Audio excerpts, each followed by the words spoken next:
موسیٰ علیہ السلام جوان ہوئے اسی کے گھر میں، لیکن اس کے بعد پھر جب جوانی کے بعد آپ کو نبوت کے اعلان کا حکم ہوا، پھر فرعون سے جو مقابلہ ہوا تاریخ شاہد ہے۔ موسیٰ علیہ السلام کا مقابلہ نہ وہ جادو سے کر سکا، نہ طاقت سے کر سکا، نہ فوج سے کر سکا۔ ایک وقت ایسا آیا کہ 1,00,000 فوج کو لے کر موسیٰ علیہ السلام کے پیچھے لگا۔ موسیٰ علیہ السلام سمندر میں راستہ پیدا کرتے ہوئے نکل گئے۔ فرعون جب ان راستوں پر آیا، رب تعالیٰ فرماتا ہے ہم نے سمندر کو حکم دیا جیسا تھا تو ویسا مل جا۔ سمندر کی لہروں نے آپس میں ایک دوسرے کو ملایا، ہمیشہ کے لیے فرعون سمندر میں غرق ہو گیا، جس کی طاقت کا حال یہ تھا کہ بڑے بڑے وقت کے سورما بات کرنے سے کپ کپاتے تھے۔ جادوگر بھی فرعون کے دربار میں سجدہ کرتے تھے، ماتھا ٹیکتے تھے، لیکن رب ذوالجلال نے پانی کے قطروں سے اسے ہمیشہ کے لیے ہلاک کر دیا۔ نمرود کی طاقت جس کے متعلق روایات ہے 1,000 لوگوں سے وہ تنہا لڑ سکتا تھا، 1,000 لوگوں سے تنہا لڑ سکتا تھا نمرود، لیکن رب ذوالجلال نے ایک لنگڑے مچھر سے اسے ہلاک و برباد کیا۔ شداد جس نے دنیا میں جنت بنا دی تھی، آپ کو اگر میں یہ تاریخ سناؤں تو حیرت ہوگی کہ ایک کشتی، میں آپ کو بتاتا ہوں، ایک کشتی میں سفر کر رہے لوگ، کشتی میں اچانک پانی چڑھ گیا اور دھیرے دھیرے کشتی ٹوٹ گئی اور طوفان کی نظر ہو گئی، جتنے تھے سب ہلاک ہو گئے۔ اس کشتی میں ایک ماں اور ایک بچہ، وہ بچہ صرف 4-5 دن کا تھا یا کچھ مہینے کا تھا۔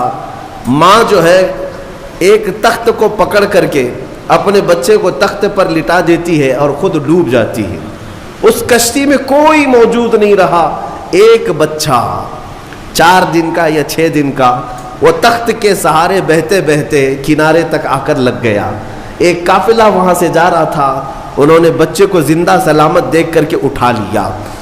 آپ کو میں بتاؤں، وہ بچے کو لے جانے والے لوگ اپنے گھر پرورش کرتے ہیں اور اس بچے کو ہی شداد کہا گیا ہے۔ وہ جو بچہ تھا جس کی ماں بھی مر گئی، سارا قافلہ ڈوب گیا، تنہا جو بچہ کسی کے ہاں کفالت میں کسی کے زیر نگی رہا، وہ شداد تھا۔ اور جب وہ تھوڑا سا جوان ہوا، اس نے ایک فقیر کو دیکھا یا کچھ فقیروں کو دیکھا، ان کی جھولیوں سے کچھ چیز گر گئی، وہ سرمہ دانی تھی یا کچھ تھی۔ روایات یہ بتاتی ہیں کہ شداد اس سرمہ دانی کو اٹھایا اور اپنی آنکھوں میں لگایا تو اسے زمین کے خزانے سب دکھنے لگ گئے، کہاں کتنا سونا ہے۔ وہ اس طرح سے کھودتا تھا اور سونے کا مالک بنتا چلا گیا، اتنا بنا کہ وقت میں اس سے زیادہ مال کسی کے پاس نہیں تھا۔ پھر اس نے ایک بار اعلان یہ کر دیا کہ اب میں جو ہے سارے دنیا کو پال سکتا ہوں۔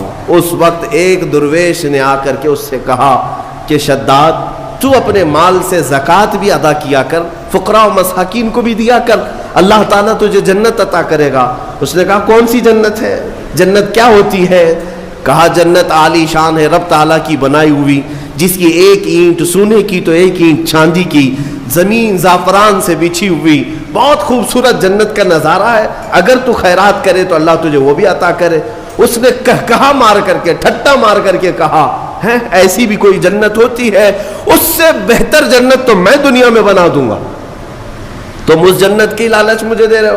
اتنا مال تو میرے پاس ہے کہ میں خود بنا لوں جنت۔ اور اس نے آرڈر دیا اور عدن ایک علاقہ ہے وہاں پر جنت بنانے کا حکم دیا۔ موسم ڈھونڈا گیا، ٹھنڈا موسم ہو، باغیچے لگائے گئے، دریا اس کے اندر نہریں بہائی گئیں، اور پھر سونے اور چاندی کی اینٹوں سے محلات تعمیر کیے گئے، برسوں لگ گئے اس جنت کو بنانے کے لیے۔ پھر وہ وقت آیا کہ جب شداد اس کی اوپننگ کے لیے اپنے گھر سے نکلا، اپنے گھوڑے پر سوار ہو کر، طاقت کا نشہ، دولت کا نشہ، غرور کہاں لے جا رہا ہے، دنیا میں جنت بنایا ہے۔ گھوڑے پر بیٹھ کر کے جب اپنی بنائی ہوئی ہاتھوں کی جنت کو افتتاح کے لیے پہنچا، دروازے پر پہنچا نہیں تھا کہ گھوڑا ٹھوکر کھا کر گرا اور شداد